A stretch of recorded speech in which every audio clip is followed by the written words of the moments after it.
Bien, eh bien, nous nous retrouvons donc ce soir pour la dernière fois pour un sujet qui va être extrêmement agréable puisqu'il va s'agir de dire du bien de vous. Donc, ce sont quand même des choses qui ne se refusent pas dans la vie. Comment allez-vous tous d'abord? Comment se passent ces dernières semaines ou derniers mois de parcours? C'est dur. Ça va. On est Oui, fatigué. oui, ça se voit. Ça se voit un petit peu, effectivement. Vous avez l'air un petit peu flappy. Bon, On a les examens dans 2 jours, donc les derniers examens. ouais, ouais, je compatis, si je puis dire. Et toi, ça va, Geneviève? Ça va, voilà, ça va. Un peu flappé aussi parce que j'étais en animation en Bretagne et donc bah, voilà, qu'il y avait des travaux sur le TGV, donc j'ai fait le trajet en voiture. Et mine de rien, bah, ça fait 6 heures hein, d'aller se retrouver aux alentours de Brest. Ouais, Ah c'est ouais. fatigant, quoi. Mais on a eu un vrai temps breton superbe, de la pluie, du Mm. crachin, enfin bon, le, le temps breton dans toute sa splendeur. Bien, Espagne. allez, on attaque. Comment vous réagissez si je vous parle du marketing de soi spontanément? Qu'est-ce que déjà le marketing en tant que tel et le marketing de soi de façon plus spécifique, ça vous fait penser à quoi? De la politique. Oui, à de la politique, effectivement. Ça peut être quoi d'autre? De À, vendre. à une posture. Oui, il y a ça aussi. Alors, c'est vrai que souvent, quand on parle marketing, bonsoir à ceux qui viennent de nous rejoindre, quand on parle, Bonsoir. Bonsoir. quand on parle marketing, c'est pas forcément quelque chose d'extrêmement positif, hein. Il y a le côté bah, politique, hein, ce que tu viens de dire. Il y a le côté aussi un peu faire acheter des trucs dont ils n'ont pas forcément besoin à des gens qui ne pourront pas forcément se le payer. Enfin voilà, il y a un certain nombre de points qui ne sont pas forcément positifs au départ. Alors que, en fait, si on applique des techniques de marketing, et je dirais même de marketing vente, ce qu'on va voir ce soir, ce sont des choses qui peuvent fonctionner. Alors, pareil, spontanément, est-ce que vous diriez que vous, déjà, vous avez eu l'occasion de faire ou vous faites du marketing en ce qui vous concerne? Quelles sont les techniques, en fait, de marketing que vous appliquez à votre propre promotion? Dans quelles circonstances vous mettriez ça en place?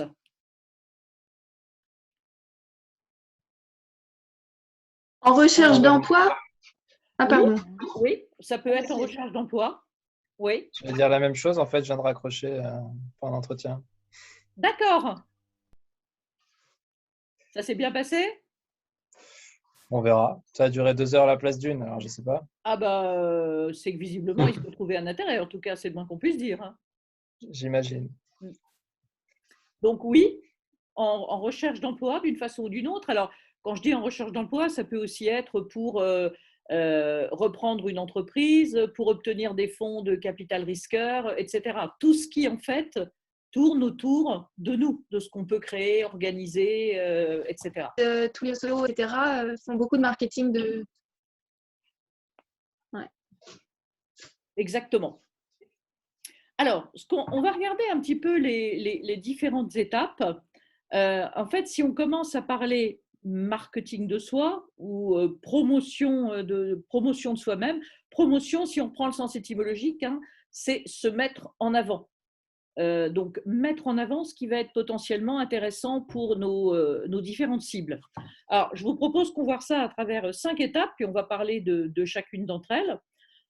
Premièrement, ça va être une forme de prise de recul, comme on pourrait le faire avec une analyse de l'existant. Donc, on va retrouver nos bons petits camarades du type SWOT. Ensuite, on va parler ciblage. À qui est-ce que ça vaut le coup de consacrer du temps, de l'énergie? On va parler ensuite de ce qui est souvent le plus négligé dans le marketing de soi, c'est-à-dire le positionnement, comment je veux apparaître et quelle différenciation positive je veux créer. On va rentrer ensuite dans le côté vraiment promotion, et là on va être en technique de vente, si je puis dire, donc comment montrer que je suis le bon candidat, le bon repreneur d'entreprise le bon produit sur lequel investir, et puis quels outils de mesure on peut mettre en place. Donc, on démarre évidemment par cette superbe image d'un paon qui fait la roue. Il ne s'agit pas de se vanter, il s'agit simplement de montrer pourquoi on est le bon ou la bonne candidate. On va parler inclusive maintenant. J'ai vu que je ne sais pas si vous avez entendu ça, que le YEL venait de rentrer dans le dictionnaire en ligne, c'est-à-dire il ou elle. Donc maintenant, je vais parler du bon candidat ou de la bonne candidate pour faire de l'expression inclusive. Alors, premier élément, première étape, prendre du recul. Prendre du recul, ça veut dire quoi ? Ça va être analyser où nous nous situons, quels peuvent être nos concurrents, quelles peuvent être nos forces, nos faiblesses. On va retrouver le SWOT. Est-ce que vous avez déjà utilisé le SWOT de cette façon-là ? C'est-à-dire par rapport à vous-même dans un cas X ou Y ? Non. Jamais ? Ok. Oui. Oui ? Dans le cadre du parapente, en fait, c'est quelque chose de très important pour évoluer parce que, alors, SWOT ou aussi des diagrammes comme les piliers qu'on a dans le cadre du diagnostic. Oui. Une rosace, en fait, a plusieurs axes. Quels sont nos points forts, nos points faibles ? En fait, ça nous permet de gérer les risques parce qu'en fait, notre niveau, c'est le point faible, le plus faible de toute la rosace. Ce n'est pas notre point le plus fort. Voilà. D'accord. Donc, comme analyse de la météo, contrôle du matériel, de la voile, connaissance du site, j'en passe et des meilleurs, mais voilà. Ça permet de… Alors, tout le monde ne le fait pas, hein, c'est quand on cherche un peu de performance et de robustesse dans la tête. Oui. C'est un outil important. D'accord. Ah oui, j'en avais jamais entendu parler dans ce contexte-là. Effectivement, c'est intéressant, oui. Je n'ai jamais couché sur le papier, hein, mais je sais quels sont mes points faibles. D'accord. Alors, on va prendre un exemple, hein, parce que c'est toujours ce qu'il y a de mon point de vue de plus intéressant. Imaginez par exemple que votre enjeu, ce soit de reprendre une entreprise. Alors, on peut se dire, pour reprendre une entreprise, si je regarde mes points forts, mes points faibles, les opportunités et les menaces, je peux me dire que dans mes forces, par exemple, j'ai désormais, je pars du principe évidemment que vous avez tous votre MBA sous le bras, donc dans vos points forts, vous allez avoir à la fois un niveau d'études et l'expérience professionnelle que vous avez acquise. Vous allez avoir notamment, sans faire de l'exhaustif, l'expertise financière, la capacité d'analyse que vous avez acquis pour voir si une boîte, justement, est rentable ou pas. Vous allez avoir la capacité à fédérer, c'est-à-dire à gérer une entreprise dans le cadre d'un changement de dirigeant, à monter un dossier de reprise. Donc tout ça, ça peut être des forces. Encore une fois, ce n'est pas exhaustif, hein. Vous pouvez très bien considérer que dans vos forces, vous avez déjà accompagné une business unit, par exemple, dans le cadre d'un changement de dirigeant ou d'un changement de stratégie. Donc, vous êtes tout à fait à l'aise avec ce sujet-là. Dans les faiblesses, il peut y avoir des aspects financiers, mais pas que. Si vous regardez autour de vous, vous pouvez avoir, par exemple, une cellule familiale qui vous dit « Écoute, t'es gentil, on t'a déjà pas beaucoup vu pendant ton MBA. Si maintenant on redémarre le temps que tu retrouves une boîte à reprendre, à la relancer, etc., les enfants vont finir par t'appeler monsieur ou madame, au choix.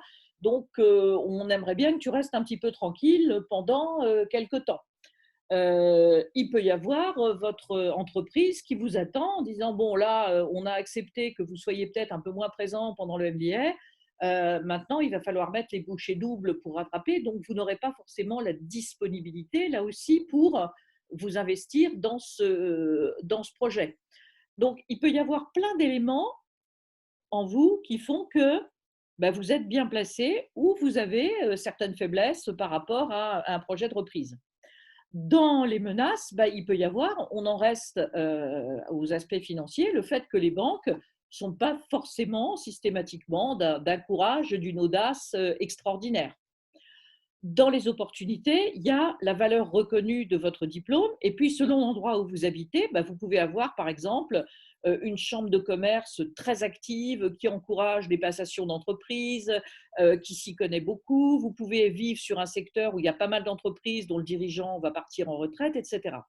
Donc là, je me suis mis dans le cadre récupérer, reprendre une entreprise, mais vous voyez que si vous faites un SWOT pour, par exemple, demander une direction générale à l'intérieur du groupe où je travaille actuellement, ben, le SWOT va être complètement différent, hein, puisque un SWOT, encore une fois, c'est à refaire à chaque fois en fonction d'un enjeu. Ça, c'est quelque chose que je vous invite vraiment à faire par rapport à un projet donné. Parce que c'est ce qui va ensuite vous permettre, quand vous allez vous manifester, de capitaliser justement sur vos forces et aussi de prévoir les objections que vous pouvez rencontrer. Imaginez par exemple que vous vouliez reprendre une PME. Si vous avez toujours travaillé, je ne sais pas moi, dans un groupe du CAC 40, eh bien peut-être que le type qui cède son entreprise va vous dire « Oui, mais est-ce que vous allez vous faire à une petite structure alors que jusque-là, vous avez toujours bossé dans des structures internationales avec des cascades de décision, mais aussi avec beaucoup de moyens, etc. » Donc le SWOT, c'est vraiment quelque chose sur quoi se poser. Deuxième point, si on continue, définir sa problématique. Bon, la problématique, maintenant, vous connaissez par cœur depuis le temps que vous faites du codev. Hein. Ça peut être, par exemple, je reste toujours dans le même contexte, comment je vais mettre à profit les acquis de ma formation, ça veut dire à la fois ce que j'ai appris et mon diplôme, pour reprendre une entreprise viable dont le dirigeant part en retraite. Ça peut être aussi, dans un autre contexte, pour postuler à une direction générale dans mon groupe ou pour convaincre des capital risqueurs de financer la création d'une boîte. Ça peut être tous les éléments que vous voulez. Mais ce qui est certain, c'est qu'il va falloir organiser ça en fonction d'objectifs. Là aussi, vous connaissez par cœur SMART. Et vous voyez que là, on va retrouver toutes les techniques marketing. Alors, ça, c'est un point important, je dirais, pour passer du conditionnel à l'indicatif. Tant que vous n'avez pas un plan d'action timé de façon relativement précise, ça va rester au niveau du projet. C'est-à-dire, ce serait bien, j'aimerais, ce que je souhaiterais. Là, on est vraiment à l'indicatif, c'est-à-dire, par exemple, eh bien, je me dis que d'ici fin mai 2022, j'ai cadré mes critères de sélection et j'ai fait le point avec ma famille. Par exemple, pas au-delà de 50 km autour de mon domicile. Ou bien, au contraire, on est tous prêts à déménager. J'ai fait le compte des financements indispensables et des financements possibles autour de moi. Et ça peut être aussi par rapport à un autre timing. Eh bien, je me dis que d'ici fin décembre 2022, j'ai analysé ma démarche structurée, j'ai mis en place des partenariats, j'ai commencé à affiner mon analyse avant la prise de décision, mais en tout cas, je me suis fixé mon planning SMART d'actions à mettre en place pour arriver à reprendre une entreprise à un dirigeant qui souhaite la céder. Ça va? Ça vous paraît logique tout ça? Si je vous pose la question, par exemple, vos objectifs SMART pour solliciter une direction générale, mettons, dans un groupe où actuellement vous êtes directeur d'un service, qu'est-ce que vous verriez comme étape? Vous êtes, je ne sais pas, aujourd'hui patron de la logistique et vous envisagez de prendre une direction générale. Qu'est-ce que vous allez vous fixer comme étape? Déjà de se faire connaître et de faire connaître ses ambitions. Oui, Identifier les compétences requises. oui. Identifier les compétences requises. Oui. Se renseigner sur les postes disponibles ou qui peuvent le devenir. Effectivement, ce que tu disais, je crois que c'est Sébastien, hein, créer un réseau, c'est-à-dire voir quels sont les gens qui peuvent m'être utiles. Donc, c'est ça, hein, ça va être à chaque fois lister avec un timing ce que vous allez avoir besoin de mettre en place. Deuxième étape, qui sont nos interlocuteurs privilégiés, c'est-à-dire à qui est-ce que je vais avoir intérêt à consacrer du temps et de l'énergie. Alors, dans l'hypothèse, par exemple, d'une reprise d'entreprise, ce serait qui pour vous, les interlocuteurs qui pourraient être intéressants? Le dirigeant, Des dirigeants, oui. Cadre. Oui, Pas tout le monde, en fait, hein. oui. C'est Ça un peut peu être, trop catégorique. oui, ça peut être aussi des interlocuteurs à la chambre de commerce, ceux qui connaissent bien la région. Ça peut être des associations de dirigeants, effectivement, pour voir qui est sur le point, qui envisage de céder sa boîte. Ça peut être, pourquoi pas, des interlocuteurs dans la presse professionnelle. Ça peut être aussi des gens qui ont eux-mêmes repris une entreprise pour voir comment ils ont procédé pour identifier des noms. Est-ce que ça leur est tombé dessus comme ça par coup de chance? C'est rarement le cas. Ou bien est-ce qu'au contraire, ils ont mis en place une stratégie pour identifier les gens qui étaient prêts à céder leur entreprise? Donc, c'est vraiment lister les gens qui peuvent vous être utiles. On va en arriver à la troisième étape. Donc, on a dit prise de recul. On a dit ensuite ciblage, à qui je vais m'intéresser. Troisième étape, positionnement. Alors, le positionnement, on va utiliser là aussi des techniques marketing-vente. On pourrait presque parler, là je vais reprendre ma casquette d'ex-directrice marketing, quels sont nos bénéfices primaires et secondaires, c'est-à-dire quels sont les bénéfices que nous allons apporter à une entreprise. En quoi est-ce qu'on est différent au sens positif du terme? Qu'est-ce qu'on peut apporter de différent? Et le deuxième point, c'est comment je peux le prouver. Toujours dans le cadre d'une reprise d'entreprise, qu'est-ce que vous auriez tendance à mettre en avant? Qu'est-ce qui pourrait faire de vous, qu'est-ce qui pourrait donner un positionnement différent justement à votre candidature?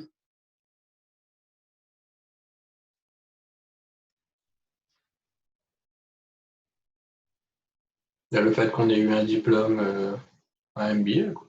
Oui, le fait que vous ayez un billet. Quelque chose qui est apprécié par les employeurs à La Réunion, c'est le fait que on est déjà implanté sur le territoire. Oui, On a déjà travaillé avec les entreprises, donc on a prouvé finalement notre capacité à travailler avec la population locale, qu'il s'agisse des employés que des clients, que de la clientèle. oui.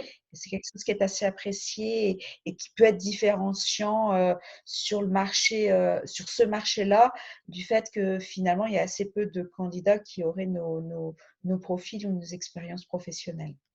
Oui, il y a cet élément-là aussi. Ça, je dirais que c'est de façon générale, hein, vous pouvez tous vous en targuer. Qu'est-ce qu'il pourrait y avoir d'autre de façon, soit pour chacun d'entre vous, soit de façon un petit peu plus individuelle aussi? Je ne sais pas si ça répond à la question, mais le fait de se déclarer mobile, quelque chose qui est important. Oui, la disponibilité, la Bon, mobilité. c'est plus Oui, individuel pour le coup. oui.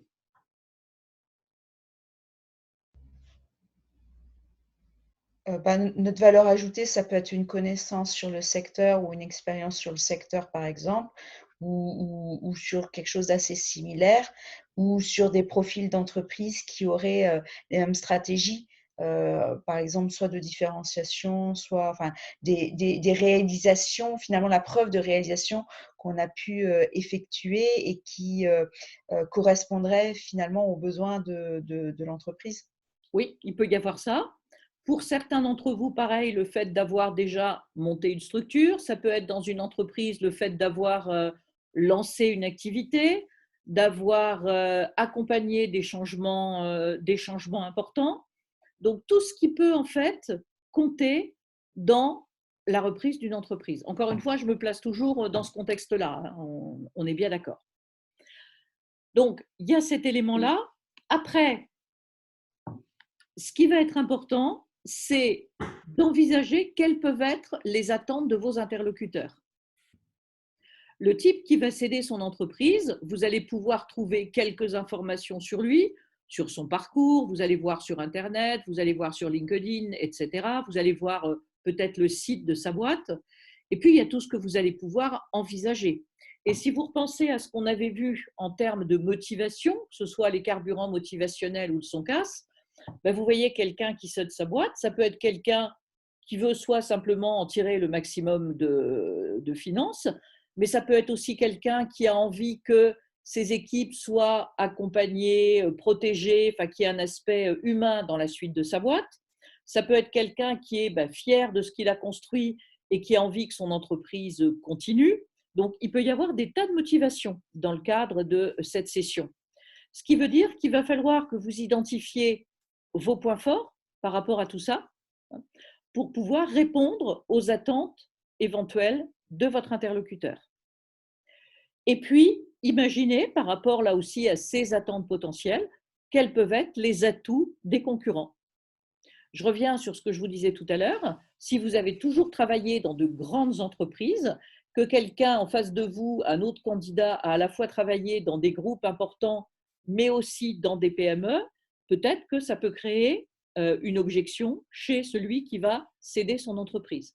Donc là, ce que vous avez intérêt à faire, c'est à reprendre votre SWOT par rapport à tout ce qui est point fort, faiblesse, et voir justement tout ce qui peut jouer en votre faveur ou au contraire, ce qui peut un petit peu inquiéter justement un interlocuteur. Et finalement, vous allez vous rendre compte, si vous réfléchissez là aussi à votre parcours, que dans vos points forts, vous allez trouver par exemple la capacité à vous intégrer à une nouvelle structure, soit parce que vous avez fait en entreprise, mais parce que simplement, là, pendant plusieurs mois, et même à distance, vous vous êtes intégré dans un groupe de travail. Vous avez travaillé ensemble sur un certain nombre de thématiques. Vous avez élaboré ensemble des projets, mené des audits, etc. Donc, tout ce que vous avez également construit pendant votre diplôme, c'est quelque chose qui peut vous être utile. Et puis, encore une fois, peut-être que même en travaillant dans une grosse structure, vous avez été un patron de BU, vous avez été un chef de service. Donc, en fait, vous avez aussi managé de façon plus ou moins autonome déjà une entité. Donc là, vous allez trouver des éléments dans votre SWOT. Autre point à avoir en tête, peut-être pour démarrer votre entretien, ce que vous connaissez aussi, votre pitch. 30 secondes, 1 minute. Alors, ça peut être pour démarrer un entretien, mais ça peut être aussi parce que vous allez être mis en contact avec des interlocuteurs chambre de commerce, avec des capital risqueurs si vous avez besoin de fonds pour reprendre cette boîte, avec des patrons qui vont céder leur entreprise et qu'il va falloir justement éveiller leur intérêt pour leur donner envie de vous revoir de façon un petit peu plus précise. Donc, ça veut dire que ce pitch, il va falloir qu'il traduise justement votre positionnement. Alors, l'image online, si je vous demande actuellement où vous en êtes dans la promotion de votre image en ligne, les uns et les autres, ça donne quoi? C'est quelque chose que vous travaillez régulièrement, plus ou moins, quand l'occasion se présente, ou ça fait vraiment partie de ce à quoi vous êtes vigilant? Non. Non? Vraiment quand l'occasion se présente. Vraiment quand l'occasion se présente, d'accord. J'attends d'avoir mon diplôme pour le mettre sur LinkedIn. Ouais. Moi, je trouve qu'il y a une complexité en fait, parce que par exemple, moi je viens d'une génération où le Facebook, on l'a eu pour garder contact avec des gens du monde entier suite à nos écoles, etc. respectives. Oui. Donc c'est vraiment l'utilisation que j'ai eue. Et en fait, je me rends compte que de plus en plus, les entreprises regardent le Facebook et autre chose pour recruter. Et en fait, je trouve qu'il est difficile de pouvoir justement gérer le Facebook pour que ça ne soit pas trop personnel. Oui. Mais je n'arrive plus trop à l'utiliser de manière personnelle en fait. Je ne sais plus comment faire. D'accord. Les autres, vous en êtes où sur la promotion de votre image, on va dire, sur Internet? Pas plus que Moins ça? de choses possibles, personnelles. Oui. Moi, je n'alimente pas personnellement, enfin, le sujet de Facebook, par exemple, les seules photos qui sont sur Facebook où j'apparais dessus, c'est des amis pour Oui. partage de photos. Tant que ça ne me dérange pas, ça me va, mais il n'y a pas de sujet. LinkedIn, je l'ai mis à jour pour la première fois depuis 1 an, la semaine dernière. Oui. le moins possible. Ouais. Alors, ce qu'il faut savoir, c'est qu'aujourd'hui, c'est absolument impératif de contrôler ce qu'on voit de vous sur Internet. Donc, je vous invite à googliser, pour reprendre le terme officiel, régulièrement, quand on tape votre nom, qu'est-ce qui apparaît? Et notamment, s'il y a vraiment un truc sur lequel vous appuyez, c'est LinkedIn. De plus en plus d'entreprises et de chasseurs de tête ne vous demandent même plus d'envoyer un CV. Elles vous demandent directement le lien avec votre profil LinkedIn et c'est là-dessus qu'elles vont aller se renseigner sur vous. Alors, s'il y a un ouvrage que je peux vous conseiller, moi je l'ai trouvé vraiment bien fait parce que accessible et très pragmatique, c'est aux éditions Gereso, ça s'écrit G-E-R-E-S-O, un ouvrage qui s'appelle Une identité numérique réfléchie. Et c'est vraiment une façon de voir comment on peut se faire voir et se faire bien voir, notamment sur LinkedIn. Un recruteur ou quelqu'un qui va céder son entreprise, il va aller automatiquement voir ce qu'on dit de vous sur la toile. À qui êtes-vous associé? Alors peut-être sur Facebook, sur LinkedIn, indiscutablement. Ce qui veut dire que là, vous avez intérêt, ou vous aurez intérêt, j'admets tout à fait la remarque, hein, j'attends d'avoir mon diplôme pour le faire, mais vous allez apparaître d'une façon qui peut vous donner une légitimité par rapport à tel ou tel contexte. Donc, vous pouvez déjà peut-être, par exemple, faire paraître éventuellement ou simplement relayer, forwarder dans un premier temps des éléments sur le management, sur l'accompagnement du changement, sur les nouveaux défis du manager. En tout cas, vous donner une légitimité par rapport à un certain nombre de thèmes qui peuvent vous être utiles si vous postulez à une reprise d'entreprise. Donc, par rapport, là aussi, au projet que vous allez déterminer, essayez de vous poser la question, et ce bouquin est vraiment bien fichu de ce côté-là, quelle est l'image que je voudrais donner? Avant de pouvoir exposer les choses en face à face, puisque là, ça suppose déjà que vous avez pris un contact, obtenu un rendez-vous, qu'est-ce que je voudrais qu'on trouve spontanément quand on tape mon nom sur Internet? Alors, il peut y avoir le côté pro de Facebook, effectivement. Il y a vraiment, principalement, LinkedIn. Après, libre à vous, quand vous aurez un peu plus de temps, de éventuellement vous créer un blog, vous créer un site, enfin tout ce que vous pouvez imaginer pour vraiment vous mettre en valeur. Mais en tout cas, déjà, avoir un contenu pertinent sur Internet autour de LinkedIn pour trouver, référencer vos compétences, les sujets qui vous intéressent, éventuellement des témoignages. N'hésitez pas à demander autour de vous des témoignages. Les gens ne pensent pas toujours à le faire. En revanche, ils sont très facilement d'accord quand on les sollicite. Et ça peut être, par exemple, aussi bien de vos anciens employeurs, un client, des collègues, des collaborateurs. Je reprends cet exemple, qui vont dire, ben voilà, Jean-Paul, en tant que patron d'unité, nous a permis de franchir les fusions successives d'une façon aussi humaine qu'efficace, etc.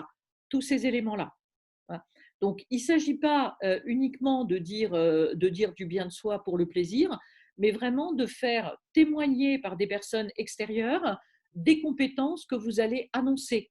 Si vous avez autour de vous des gens qui sont référencés un petit peu comme des ambassadeurs LinkedIn, hein, ce qu'on appelle des personnes hautement qualifiées par rapport à tel ou tel thème, c'est encore mieux.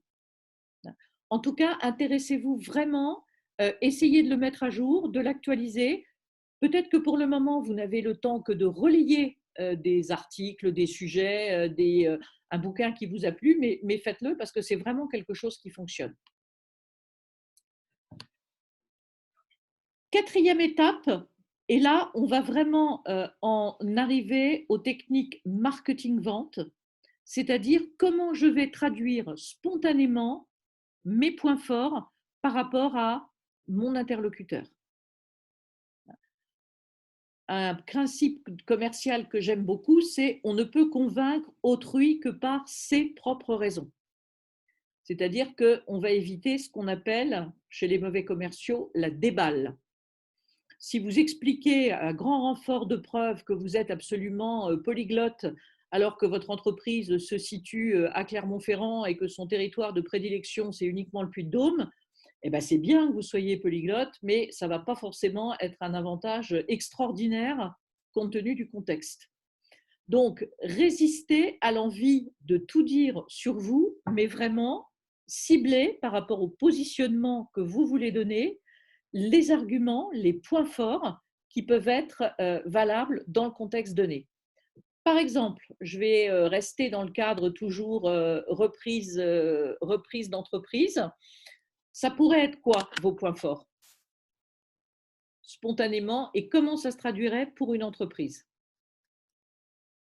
Le fait, par exemple, que vous ayez accompagné des changements dans une entreprise précédente, ce serait quoi l'avantage pour quelqu'un qui vous cède son entreprise?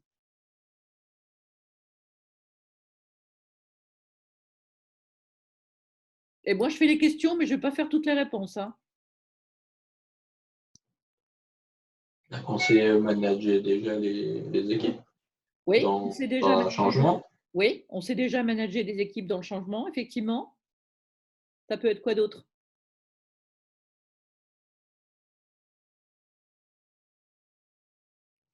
On a une légitimité. On a une légitimité, absolument. On a fait nos preuves. Une analyse financière, les Oui, compétences, en tout cas en analyse financière, oui, en gestion de projet également. oui. En Et, gestion de projet, absolument.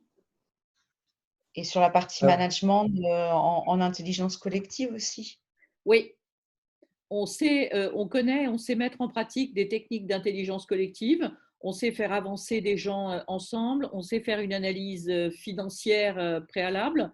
On a la capacité à mener un projet. On a la capacité à accompagner la transformation d'une organisation. Tous ces éléments-là. Je vous rappelle ce qu'on s'est dit plusieurs fois. Vous vous souvenez, on a parlé en communication de l'ENP, l'évidence non partagée. Il y a peut-être des choses qui vous paraissent évidentes dans ce que vous savez faire. Votre interlocuteur ne les connaît pas forcément. Donc, il va falloir les lui exposer avec des exemples, avec des illustrations. Et là, on va retrouver un exemple de trame d'entretien qui peut vous être utile. Bon, moi, j'aime bien les 7C parce que je trouve que c'est assez mémotechnique. Mais une fois que vous serez en face de cet interlocuteur, donc que vous allez avoir un entretien à développer, vous allez avoir à la fois, alors au départ, à collecter des informations avant, ça je pense que vous le faites de toute façon systématiquement, hein, de quelle entreprise s'agit-il, qui est votre interlocuteur, est-ce qu'il l'a créé, est-ce qu'il a lui-même reprise, qu'est-ce qu'il a traversé comme difficulté, quelle est son activité, comment évolue la boîte, quelles sont les valeurs qui sont mises en avant sur son site. Vous allez rentrer en contact avec lui. Vous allez essayer de découvrir, de compléter vos informations parce que vous n'aurez jamais tout sur Internet. Donc, notamment de comprendre quelles sont ses motivations, c'est-à-dire pourquoi est-ce qu'il cède cette entreprise et surtout à qui est-ce qu'il a envie de la céder. Quelles vont être ses motivations pour choisir plutôt tel ou tel repreneur, parce que c'est ça qui va vous permettre de voir comment au mieux le convaincre et répondre à ses objections. Et puis pour terminer, évidemment, voir comment vous allez enchaîner avec la prochaine étape. Et là, on va retrouver vraiment des techniques marketing-vente, hein, des techniques d'entretien. Je vous les rappelle simplement, je pense que vous les connaissez déjà pas mal, mais ça peut être utile, encore une fois, avec parfois à distance. Hein, il y aura aussi des entretiens virtuels dans ce qui vous concerne, mais ça va être ce qu'on appelle les fameux 4-20, c'est-à-dire la première impression. Je vais faire un parallèle. Les agents immobiliers vous disent toujours que les gens qui viennent pour acheter éventuellement une maison ou un appartement ont déjà une première idée dans les 20 premières secondes, possible, pas possible, et qu'ensuite il y a un certain nombre de points sur lesquels il va être difficile de les faire revenir. Donc ces 20 premières secondes, là aussi, ça peut être quelque chose d'important. Comment est-ce que simplement vous vous tenez? Comment est-ce que vous traversez la pièce, le bureau? Quelle impression vous dégagez?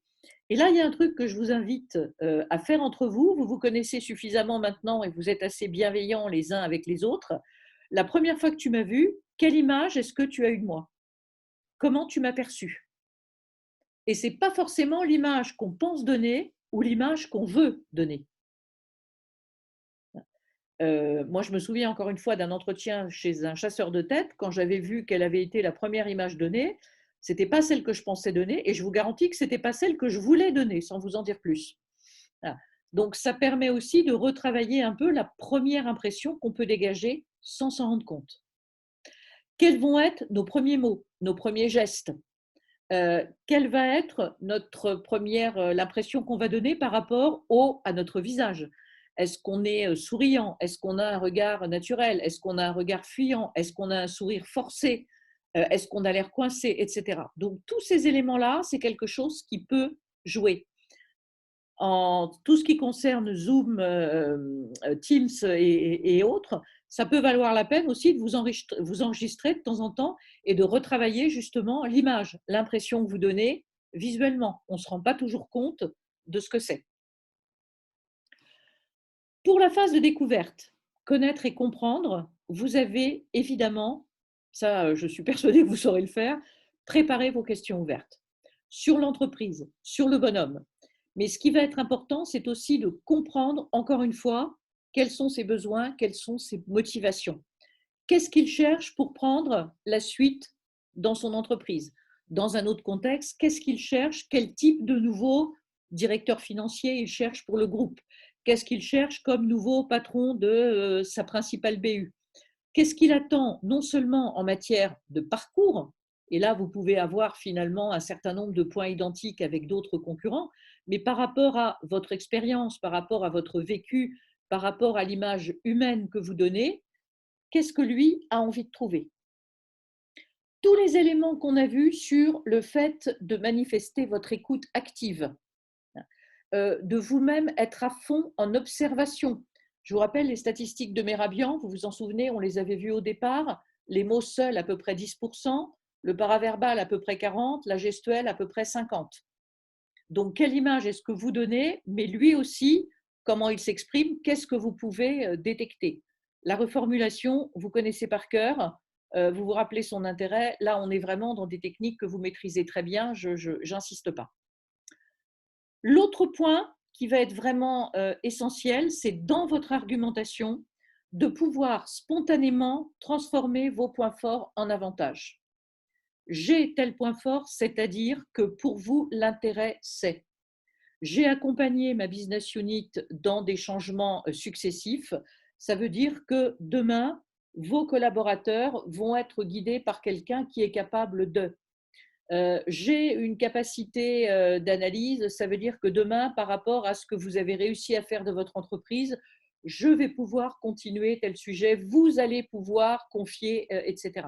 Donc, c'est vraiment traduire de façon très concrète l'avantage que ça représente pour votre interlocuteur. Et le dernier point, celui sur lequel on ne travaille pas forcément suffisamment, c'est ce qu'on appelle les preuves. Les preuves, ça peut être votre book, ça peut être des chiffres, ça peut être des témoignages sur Internet. J'ai eu un de vos camarades dans une promo l'an dernier qui, pour illustrer comment il avait transformé un laboratoire, présentait des photos avant-après. Et je vous assure que présenter les photos avant-après, c'était plus parlant que tout ce qu'il aurait pu évoquer comme chiffrage. C'est-à-dire qu'on voyait vraiment que le truc avant était un petit peu bordélique, un petit peu. Là, ça donnait une impression d'organisation, de cadrage extraordinaire. Et il avait eu l'intelligence en plus de prendre des photos de l'inauguration où on voyait des gens qui visiblement étaient heureux, bien dans leur peau, souriants, contents de poser sur les marches du labo. Donc, il y avait à la fois le côté organisation et humain. Évidemment, ça s'accompagnait de chiffres sur, au bout de 6 mois, voilà quelle est la productivité du labo, voilà comment on a fait grimper les indicateurs qualité, etc. Et ça, tous ces éléments-là, il faut vraiment les avoir en tête. Si vous avez là aussi publié des éléments sur votre blog, s'il y a des témoignages sur votre profil LinkedIn, n'hésitez pas, c'est absolument pas de la prétention. Je sais que dans notre culture judéo-chrétienne, l'orgueil fait partie, hélas, des 7 péchés capitaux. Là, on n'est pas dans l'orgueil, hein. On est simplement dans la preuve de ce qu'on a réalisé. Alors, un outil qui peut vous être utile également et qui peut aussi démarrer sur la base du SWOT, c'est de repérer, en fonction de ses motivations, donc du SONCAS, ce que vous allez pouvoir lui apporter. Vous vous rappelez le SONCAS? On a déjà eu l'occasion de l'évoquer, ça vous parle? Non, pas trop. Je vous le rappelle vite fait. Les rouages, alors on appelle ça les rouages d'achat de l'individu. Donc on travaille beaucoup là-dessus en marketing-vente pour voir quand on définit une offre, à quoi elle correspond aux principales motivations d'achat de l'être humain. Les principales motivations d'achat de l'être humain, il y a la sécurité, l'orgueil, la nouveauté, le confort, l'argent et la sympathie.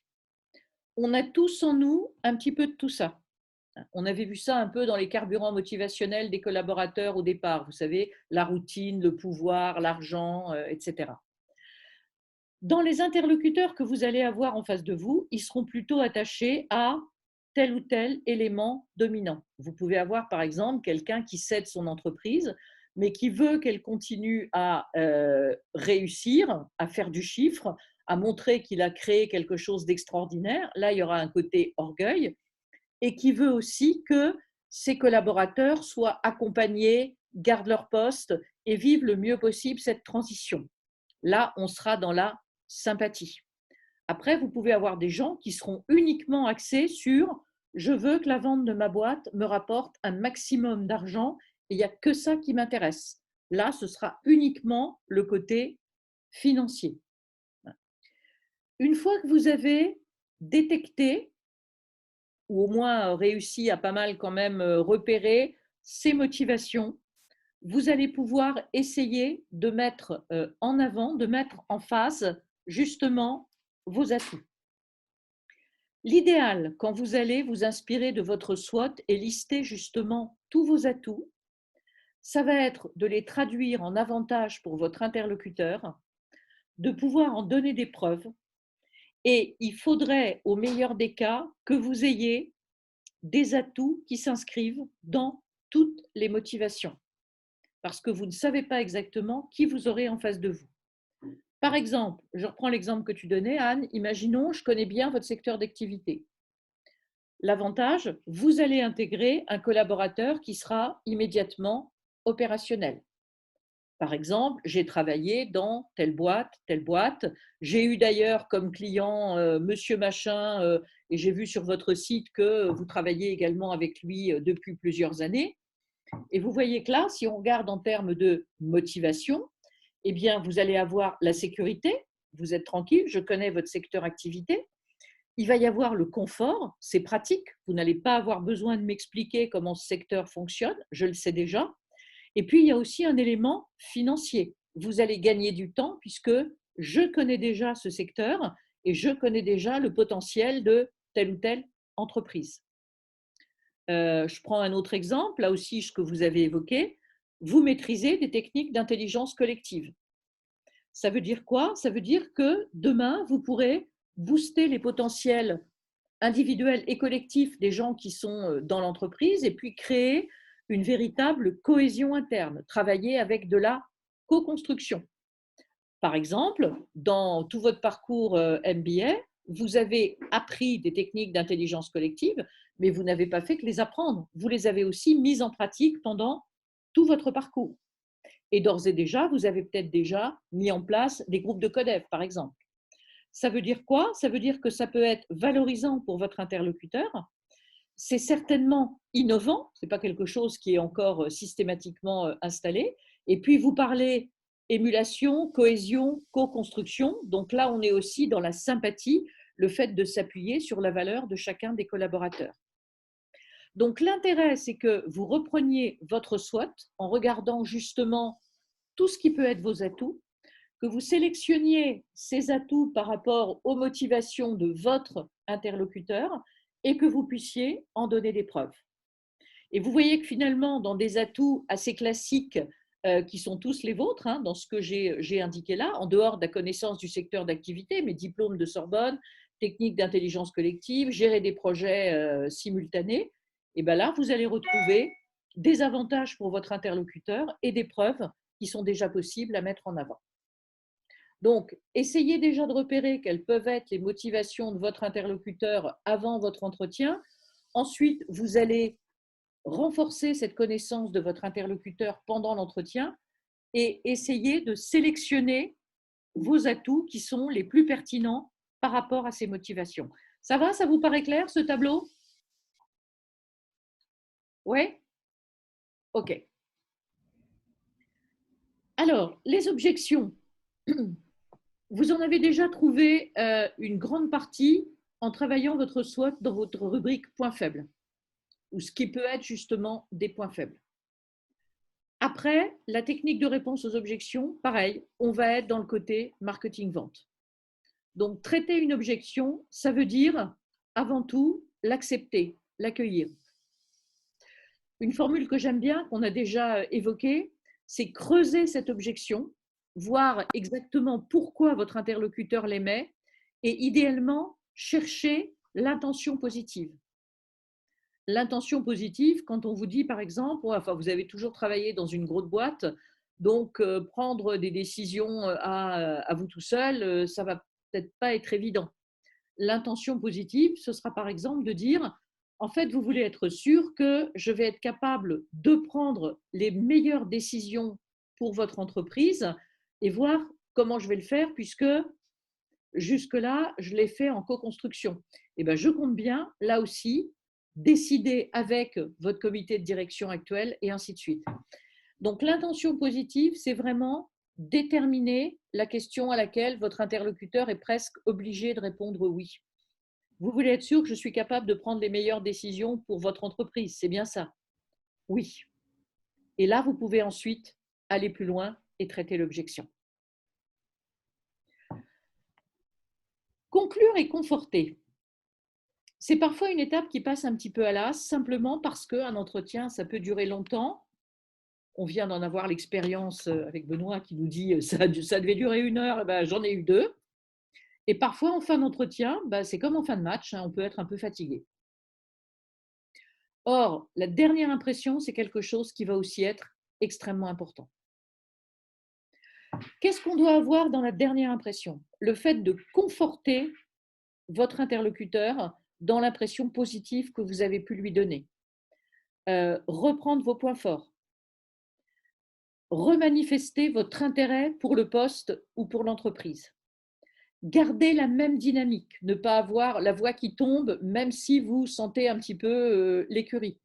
Vous avez de grandes chances que votre interlocuteur, lui, il reste très vigilant, très en attente jusqu'à la fin de l'entretien. Annoncer les prochaines étapes. Qu'est-ce qu'on fait maintenant? Moi, je vous propose de. Et puis, bien évidemment, envoyer un mail de remerciement où vous remanifestez votre intérêt, où vous confirmez le prochain rendez-vous, etc. J'insiste sur ce point, gardez votre dynamisme, gardez votre énergie jusqu'à la fin de l'entretien. C'est d'autant plus important que parfois, vous avez des interlocuteurs qui se comportent un peu comme les acheteurs en grande distribution et qui vont avoir tendance à balancer quelques pics ou quelques objections un peu plus difficiles dans les dernières minutes de l'entretien. Parce qu'ils considèrent que là, comme vous êtes un peu plus fatigué, vous pouvez être notamment un peu plus sincère, un peu moins en représentation. Donc, il va falloir rester très vigilant à ce niveau-là. Et puis, dernier point, on va être sur tout ce qui concerne la planification et la mesure. Dans une campagne de marketing, on vit la calculette à la main. Combien j'ai mis sur la table? J'ai eu combien de coupons-réponses? Sur ces combien de coupons-réponses, mes commerciaux ont obtenu combien de rendez-vous? Sur ces X rendez-vous, ils ont déclenché combien de ventes? Sur ces ventes, combien se sont renouvelées l'année suivante? Et ainsi de suite. Là, vous allez fonctionner de la même façon. J'ai demandé tant de témoignages sur LinkedIn, j'en ai eu tant. J'ai contacté tant de chasseurs de tête, j'ai obtenu tant de rendez-vous. Sur ces X rendez-vous, j'ai eu tant de propositions à un rendez-vous dans une entreprise. J'ai contacté tant de personnes susceptibles de céder leur entreprise. Là aussi, j'ai eu tant de rendez-vous. Donc, ça va être vraiment le fait d'analyser celles de vos actions qui ont le mieux marché. J'ai eu tant de personnes qui sont allées voir sur mon blog. J'en ai tant qui sont revenus. Tous les indicateurs dont vous pouvez disposer sur Internet et que la toile met à votre disposition. Et finalement, avoir, ça peut être le cas, un type planning de Gantt ou autre, qui va vous permettre en tout cas de fonctionner avec « j'en suis à telle étape de ma démarche, voilà ce que j'ai obtenu, qu'est-ce qu'il faut que je corrige ?» Et c'est là où on va vous retrouver justement les indicateurs marketing-vente, comme on peut les voir au sein d'une direction marketing ou d'une direction commerciale. Alors, par rapport à ce qu'on s'est dit ce soir, vous en êtes où aujourd'hui? Encore une fois, on est bien d'accord, pour le moment, vous êtes dans les derniers mois de votre parcours et ça requiert toute votre énergie, je le comprends parfaitement. Par rapport à ce qu'on a vu ce soir, quand je dis vous en êtes où, c'est-à-dire qu'est-ce qui vous paraît pour vous possible à mettre en place spontanément? Qu'est-ce que vous comptez faire une fois que vous aurez votre diplôme en poche par rapport à tous les outils qu'on a vus? Benoît, tu nous disais, toi, tu es déjà à l'aise dans d'autres circonstances avec le SWOT. Est-ce que le SWOT, c'est quelque chose qui vous paraît réalisable? Est-ce que vous avez déjà commencé à planifier dans votre tête des actions post-MBA, etc. Voilà, j'aimerais bien un petit peu vous entendre par rapport au marketing de vous-même. Alors clairement, pour ma part, j'ai un grand projet Oui, suite au MBA, c'est de n'avoir aucun projet pendant au moins 1 an. Voilà. Et plus sérieusement, j'en ai rediscuté avec ma hiérarchie il y a peu de temps. J'ai commencé à évoquer l'après-MBA. oui, On m'a proposé de parler de ma candidature plus haut. oui, J'ai clairement demandé de ne pas le faire pour l'instant. J'estime qu'il me faut du temps pour digérer tout ça parce que c'est quand même très court en 1 an de ce qu'on voit. oui. Et puis du temps pour soi aussi parce qu'on en a très peu depuis 1 an. Donc avant de se lancer dans un quelconque projet, ouais, c'est ça. Moi, pour ma part, j'ai tendance à vouloir aller très vite toujours. Toute ma carrière, ça a été ça. Mais Oui. là, pour la première fois de ma vie, j'ai vraiment envie que les choses soient le plus lentes possible pendant au moins 1 an. D'accord. Donc toi, Maxime, le projet, c'est 1 an, je travaille, je bosse et qu'on ne m'en demande pas plus, c'est ça? Oui, alors après, Oui, je m'investis beaucoup dans mon taf, mais en je tout sais. cas, je ne compte pas aller vers de nouveaux horizons d'ici moins d'1 an. D'accord. Ce que Voilà. tu peux peut-être commencer, en revanche, ce qui ne donnera pas forcément un travail extraordinaire, ce serait de cultiver justement ton réseau, que ce soit interne, externe, promouvoir un petit peu ce que tu peux mettre en avant sur la toile, etc., sans que ce soit avec un projet déterminé. Mais ça, c'est quelque chose qui peut se construire. C'est vrai. J'ai commencé à le faire, mais j'en suis au tout début. LinkedIn, je m'y intéressais très peu. Oui, Et depuis quelques mois, justement, le fait d'échanger, de rencontrer du monde, je garde en tête qu'il faut quand même rester en lien avec toutes ces personnes-là. oui, Donc, je m'y intéresse. J'en suis au début, mais il faut que je perfectionne tout ça. d'accord. Ouais, effectivement. OK. Les autres projets, donc Benoît, toi, tu es déjà lancé dans les entretiens. Ouais, ouais. Espérons que je passe. J'en ai déjà eu 2, il en reste encore 2 potentiels. On verra. D'accord. OK. Donc ça, c'est déjà actif, si je puis dire. Ouais, par le hasard des choses, je suis tombé sur LinkedIn la semaine dernière pour complètement autre chose. Et Oui, j'ai vu qu'on m'avait contacté. Et voilà, c'est parti de là. oui. Je reviens sur LinkedIn, hein. C'est vraiment une possibilité d'opportunité à laquelle, de mon point de vue, on ne pense pas suffisamment. Que ce soit des contacts à prendre, des gens à suivre sur LinkedIn, ça peut générer ensuite des entretiens en réel. Alors, quand je dis en réel, ça peut être via Zoom, hein, on est bien d'accord.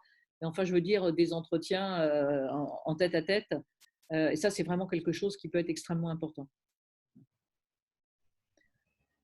Vos autres projets, si on peut en en dire un mot? Est-ce que vous êtes plutôt comme Maxime, on se pose un petit peu après le MBA? Ou dans tout ce qu'on a vu ce soir, est-ce qu'il y a des outils qui vous parlent plus particulièrement? Je vais le Ben, faire en... Oui.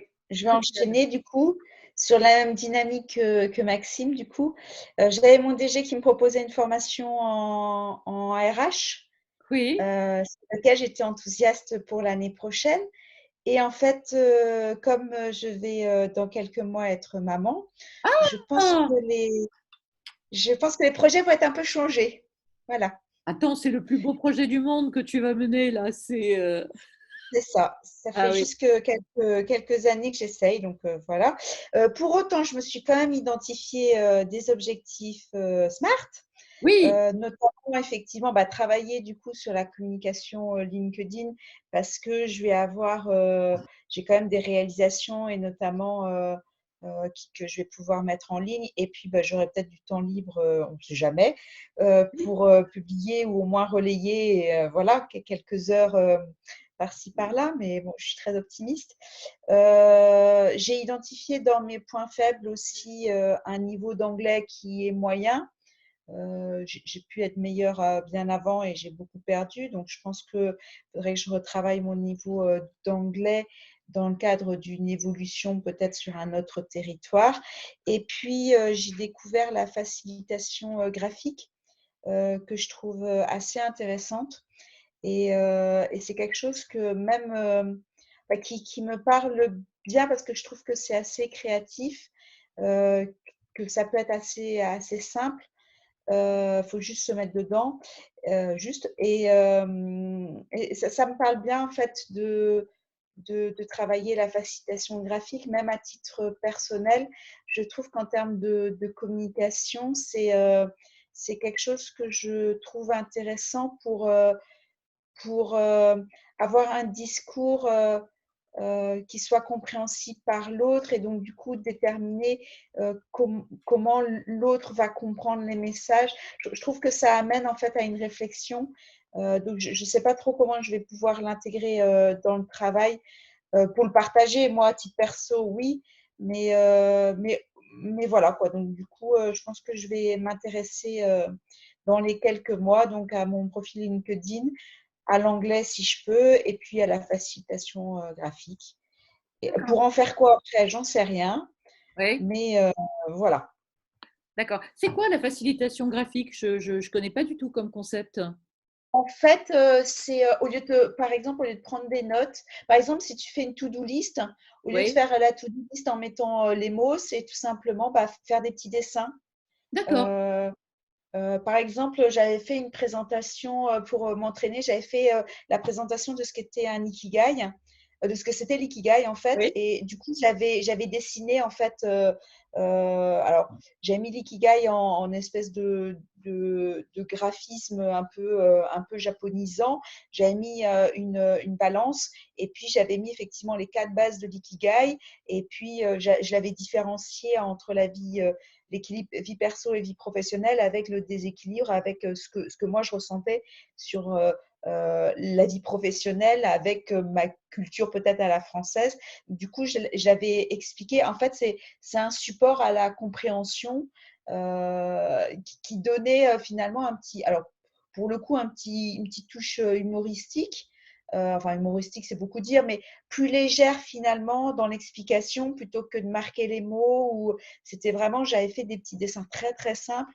Je trouvais que du coup, l'attention du public était beaucoup plus forte parce que j'avais pas fait un blabla et que j'avais fait des dessins en direct et que du coup ils attendaient que tout prenne un sens et après il y avait le support graphique et du coup ils se rappelaient et chacun avait eu sa compréhension D'accord. donc du coup chacun expliquait de manière différente.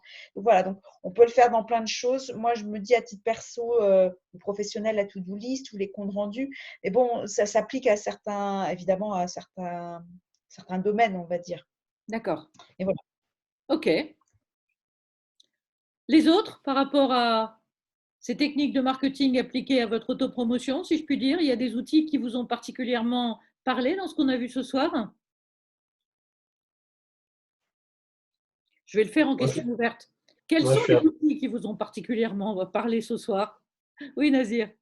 Moi, je suis un peu dans la même optique que Maxime. Là, je vais prendre un peu de temps pour digérer un peu toute cette formation et du coup appliquer un peu tout ça à mon entreprise. C'est vrai que bon, les SWOT, je trouve que c'est intéressant des fois dans la vie de tous les jours d'utiliser en fait. Oui. C'est vrai qu'on n'y pense pas forcément. Donc, je pense que je vais essayer d'en faire un peu à chaque fois, enfin, dans des situations bien précises. Oui. Et aussi, mon profil LinkedIn aussi, essayer de l'alimenter un peu pour surtout le côté réseau, le côté entrepreneur, enfin voilà. Ok. Très bien. D'autres commentaires?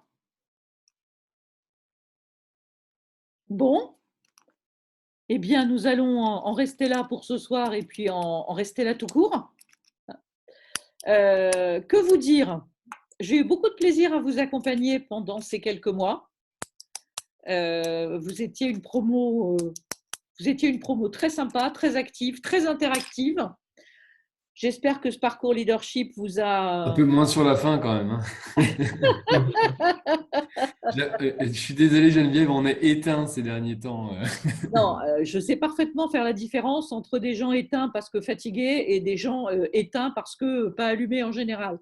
Donc, vous êtes un peu fatigué et c'est parfaitement normal. Hein. Je serais vraiment malvenue de vous dire, mais comment ça, fatigué? Pourtant, vous n'avez pas un emploi du temps particulièrement bien rempli. Donc, voilà. Est-ce que vous avez tous réalisé vos codev non coachés en tant que client? Je m'en voudrais de rajouter au cahier des charges. Le problème auquel on fait face, en tout cas moi, c'est que déjà le codev coaché, ça avait été compliqué. Alors le non coaché, c'est… Ouais. Je sais pas trop. Les autres, vous avez tous fait un codev non coaché ou vous étiez client ou pas? Oui, on l'a tous fait. Tous? Ok. Oui. Donc, moi, je ne l'avais pas fait, je crois. D'accord. Je l'avais fait en groupe, on l'avait fait 2 ou 3 fois, mais je n'étais pas passé parce que, comme à l'époque, je t'avais dit, j'avais aucune problématique pour l'instant. Donc, oui. Ouais. Donc voilà. Bon. Et je dis une bêtise, Geneviève, pardon. Moi, je l'ai fait une fois, mais du coup, la fois où je l'ai fait, c'était avec toi, il me semble. Oui, absolument. C'était coaché. Et je manquais de matière pour une deuxième fois. Oui. Effectivement. Ouais. Donc, idéalement, si vous n'avez pas de problématique, à la limite, tant mieux. Idéalement, ce serait bien que vous essayiez de trouver un sujet sur lequel vous pensez que le reste de la promo peut vous aider, puisque normalement, dans votre rapport d'évaluation finale, vous êtes censé remettre 2 fiches de suivi de codev, un coaché et un non coaché. Je vais me trouver des problèmes. Voilà, trouve-toi des problèmes. Les autres, soyez sympas, créez des problèmes à Benoît et Maxime. Je suis pour Maxime, je peux le faire. Ah ben voilà, parfait. Ça y est, on a déjà trouvé un… Il est chaud, lui. Non, j'ai un problème, moi. C'est ma fille ne veut pas dormir dans sa chambre. Voilà. Oui, là, ça relève plus de Super Nanny, mais on ne sait jamais, après tout. Peut-être que Sébastien a des astuces. Tu me partageras la solution, Benoît, après. Ouais. Ok. Bon, de toute façon, s'il y a des questions qui vous reviennent sur le parcours, Magali va prendre le relais pour moi maintenant pour les promos, mais si vous souhaitez, il y a une question qui vous revient, si vous souhaitez avoir un échange avec moi, hein, encore une fois, je garde mon téléphone, je garde mon adresse mail, je garde mon lien Zoom encore pendant plusieurs mois, donc n'hésitez pas, on aura toujours l'occasion de pouvoir se retrouver quelques minutes, le cas échéant. Voilà. Excuse-moi, mais Magali, c'est qui? Alors, Magali, c'est une de mes associées et c'est le consultant qui va prendre le relais des promotions puisque moi, j'arrête mon activité donc à la fin de l'année. Avec vous, on a pu travailler jusqu'à aujourd'hui, hein, donc on a fait le parcours complet. Il y a d'autres promos où c'est Magali qui va reprendre le flambeau. Mais je vous dis, ce n'est pas parce que j'arrête mon activité que je disparais de la planète. Hein, donc, D'accord. Mais Et tu alors, pars à la à tout retraite, Geneviève? Pardon? Tu pars à la retraite? Je pars à la retraite, absolument. C'est pas vrai. Bah si. C'est pas possible. bah, Il c'est faudrait plus super. attendre les beaux jours quand même. Hein. Eh bien Elle oui, part en Bretagne, c'est pour ça. je pars, je Ah, prends ma retraite. Alors, Magali, pour vous en dire un mot, mais normalement, vous n'aurez pas l'occasion vous n'aurez plus l'occasion de travailler avec elle, ni en Codev, ni en parcours leadership. C'est l'ancienne directrice marketing de Toshiba en France. Donc, on a un petit peu le même parcours de direction marketing. Elle est coach, elle est certifiée Codev. Enfin, voilà, on a le même parcours. Qu'est-ce que tu nous montres, Nazir, là? Un disque dur Toshiba. geek. C'est ça. Non, Ok. mais en tout cas, on a pris vraiment plaisir à travailler avec toi, Geneviève. Tu nous as beaucoup appris. Merci. Et en tout cas, merci beaucoup. Et Je vous merci à souhaite toi. plein d'enthousiasme, plein de courage et plein de dynamisme pour les mois qui vous restent. Prenez soin de vous. Anne, prenez soin de vous deux, hein, donc, puisque on a doublé les effectifs de ce côté-là. Encore une fois, c'est vraiment le plus beau projet qui soit. Et puis, rendez-vous à votre remise de diplôme dans quelques mois. C'est ça. Avec plaisir. On est On déjà- a une Geneviève, en date tout cas. limite pour remettre le mémoire Quelle est votre date pour la soutenance? fin fin janvier. janvier. Bah, ce sera, on est dans le même timing que pour la soutenance. D'accord. D'accord? Et on le remet, on doit le déposer sur Blackboard Sur Blackboard. Vous mettez sur Blackboard votre rapport sur comment vous avez fait évoluer vos pratiques en leadership, au management à travers cette année, vos 2 fiches de suivi de Codev, coachées et non coachées, et vos fiches, les travaux de suivi pour l'ensemble des conférences débats. Vous savez que vous avez une fiche de suivi, donc un travail de suivi pour l'ensemble des conférences débats. Donc ça, c'est pareil, vous le joignez également à votre rapport final. Et si vous avez une question, je vous rappelle que dans ce qu'on avait vu au tout début sur la présentation du parcours leadership, vous avez 2 ou 3 slides sur le rapport en lui-même, les questions qu'il doit aborder, ce qu'il doit comporter, etc. Donc ça, vous le retrouvez sur Blackboard dans la présentation de votre parcours. Et si vous avez un doute, vous me mettez un mail, il n'y a aucun problème à ce niveau-là. Ok. D'accord? C'est noté. Très bien. Bonne soirée, bon courage. Et au lecteur, vous avez fait le plus gros. Merci Bonne soirée. beaucoup, Geneviève. Merci Geneviève. Merci Geneviève. Bonne soirée. Bonne soirée. Bonne soirée.